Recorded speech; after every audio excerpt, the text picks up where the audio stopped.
வணக்கம்.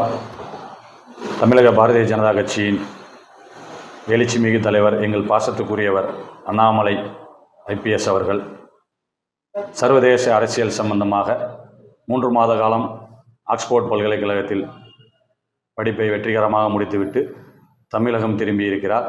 அவரை பாரதிய ஜனதா கட்சியின் தொண்டர்கள் சார்பாகவும் என் சார்பாகவும் வணங்கி வரவேற்கிறோம். லண்டனுக்கும் நமக்கும் கிட்டத்தட்ட ஒரு 6 மணி நேர வித்தியாசம்.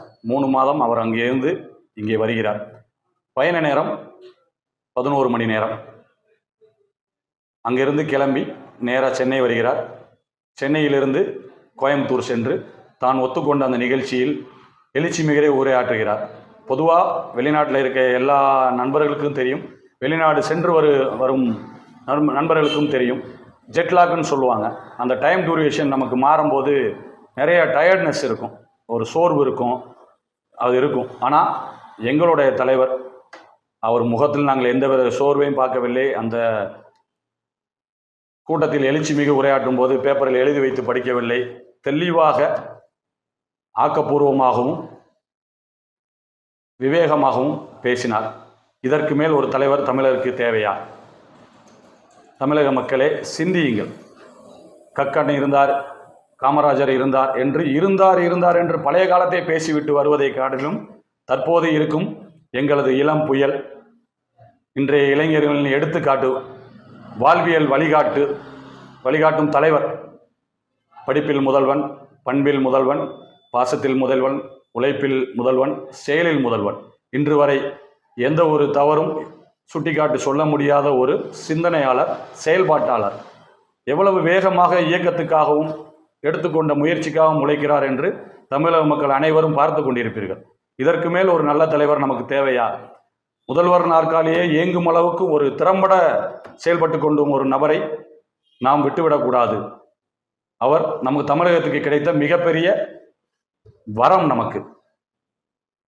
ரெண்டாவது, நிறைய விஷயங்கள் அரசியலில் பேசுகிறாங்க. நம்ம குடும்பத்திலேருந்து ஒருத்தர் ஒரு 2 மாதம் 3 மாதம் தள்ளி போனால் எவ்வளோ பாதிப்பு வருமோ, எவ்வளோ மன வருத்தம் வருமோ, அது மாதிரி தான் இருந்துச்சு. ஒரு மாநில தலைவர் 3 மாதம் படிக்க போயிட்டார். ஆனால் நம்ம குடும்பத்தில் அண்ணன், தம்பி, அப்பா, சித்தப்பா, மாமா, இப்படி யாராவது ஒருத்தர் நபர் இல்லைன்னா நம்ம மனசு எவ்வளோ வருத்தப்படும், ஒரு கவலைப்படும். அந்த மாதிரி ஒரு சூழ்நிலையை தமிழக பாரதிய ஜனதாவுக்கு விட்டு சென்று விட்டார். இதை நான் குறையாக சொல்லவில்லை.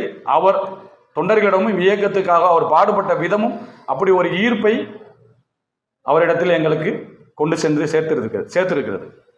அவருக்கும் தொண்டர்களுக்குமான ஈர்ப்பு எப்படி இருந்தது என்று சொல்ல வேண்டும் என்றால், நேற்று சென்னை விமான நிலையமே சாட்சி. எவ்வளவு கூட்டம்! இப்படி ஒரு கூட்டத்தை சமீபத்தில் யாரும் பார்த்திருக்க மாட்டார்கள், விமான நிலைய அதிகாரிகள் முதற்கொண்டு.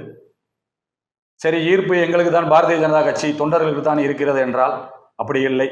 மாற்றுக் கட்சியினர் என்னிடமே கேட்டிருக்கிறார்கள், எதிர்கட்சியாக இருக்கட்டும், ஆளுங்கட்சியாக இருக்கட்டும்.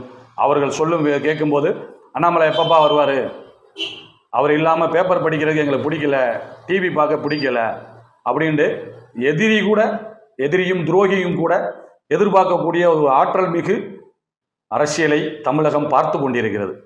இந்த மாதிரி ஒரு அரசியல்வாதியை இனிமேல் தவற விட்டு விடக்கூடாது தமிழக மக்களே.